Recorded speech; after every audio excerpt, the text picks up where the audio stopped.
In all three films, I recorded film in sync in many of them, but not all of them. I would always take sound at every location that I filmed at. So even when I would film in sync, I would always sweeten it up a little bit to make it sound more like I felt while I was there. For instance, if a plane went overhead or a car made a loud noise, I would take that out if I didn't feel that was part of the feel of the place. If that was an unusual noise that happened to occur while I was filming, I would doctor the shots in that way, because I want this to be a portrait of in all three of the films, and the portrait that I was making was my portrait of this place, and I wanted to make you feel what I felt while I was there. So you just follow up. So some of this, I felt that there was almost like some of them had little mini narratives within the audio. So that's what you mean about the sweetening. You put things in there too. Oh, sometimes I might, yes. But it would have occurred there. I wouldn't bring something from somewhere else. But something like the helicopter picking up water or whatever. That was that one sync, for example? Yeah, that was sync. That was in the Truckee River, and later you see the fire that they're fighting. The day after it burned through, and I went back into the fire. At first I wanted to have this kind of dramatic shot of woods burning, but then I found it more interesting that after the woods burns, the fire can come through again and kind of clean up what it missed the first time, and that's what I was filming near the end of the film there. And that was in that same fire. Was that something that the firefighters would have recommended against you going in and filming? Well, it's hard to, and it's very dangerous to be in fires, and I really respect the people that fight brush fires and forest fires, and people who drop in from the sky to fight in really dangerous locations. But I had a friend who's in the Forestry Service that works out of Sparks, which is just by Reno. And the fire was burning in California near Truckee. And so he got me suited up, and so I went in with him. And I could actually go wherever I wanted to, because he's kind of high up in the forestry department. So, and he knew what he was doing, so I didn't feel like I was ever in danger. But we saw some really wildfire while we were out there, and then I decided to film something much less dramatic, kind of like just the smoke and just a little burning happening. It seemed more interesting. It seems like there's a tension between design and chance in all the shots, so I'm curious about your decision-making process, how you choose where you shoot, when you roll film, the order of the shots. Yeah, I'm very much interested in what happens when you turn on the camera, and what you think might happen, and then what surprises you. And in earlier films that I worked on, I would set up a situation, and I would choreograph movement and create narratives that would happen in the shot, but also take advantage of those fortuitous events that would happen within the narrative that I would set up. So that comes from very early work, and so with this portrait, I knew when I would set up that if I'm in the Central Valley filming machinery working in the fields, I watch it and I can see which way it's going to go, and I'm interested in the way the machinery itself describes the landscape, and so I set up the frame, but then something can happen that I don't know is going to happen, so I'm very interested in that kind of found choreographed movement, or think of these as kind of found paintings also.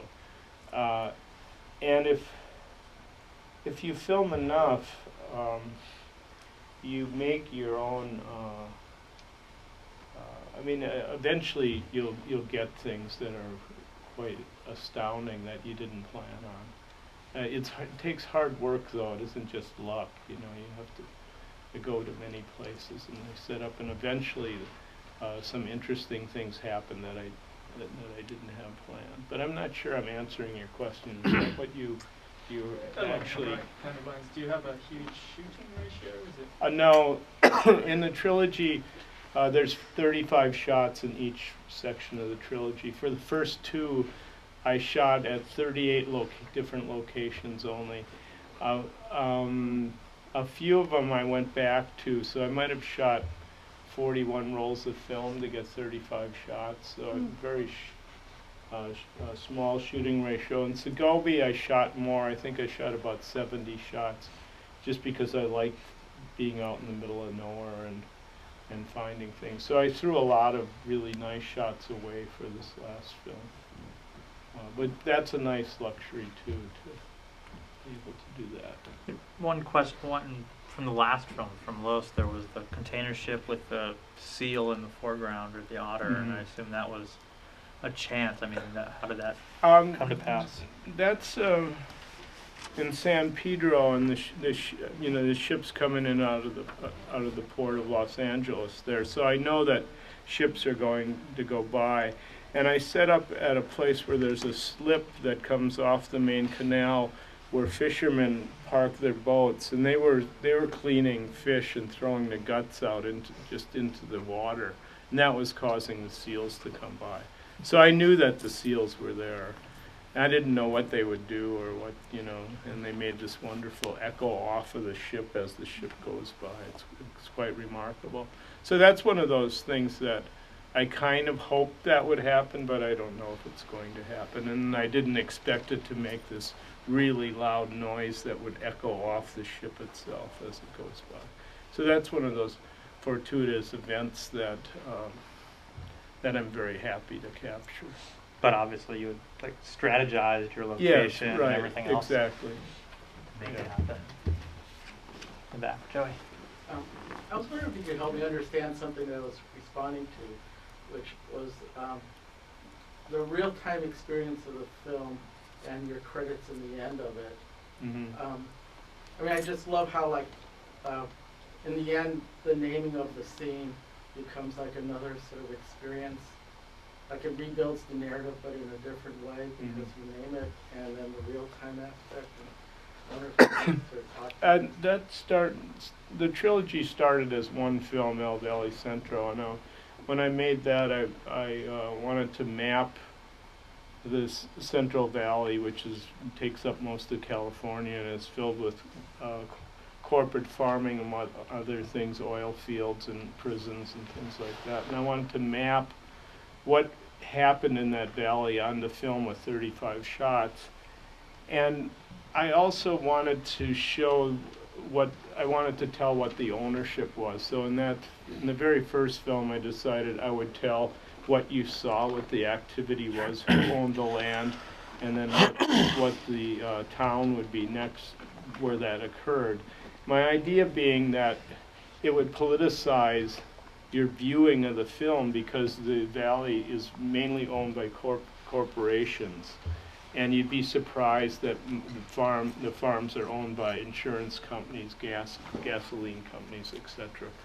And so that was my strategy, but I also wanted you to have to relive the film a second time through the text, so that you would, when you read it, you would try to see the film again, and the credits are exactly 2.5 minutes, the same length as one shot. So what you're suggesting is what I was hoping would happen to the audiences. Now in this film it happens the least because this is mainly wilderness areas, so it's hard when you read them, it's hard to connect back to the actual shots. But in El Valley Centro, when it says cotton picker, then you remember that was the machine where the shot where the cotton machines came through picking cotton, etc. So it was easier to kind of go back on a one-to-one correspondence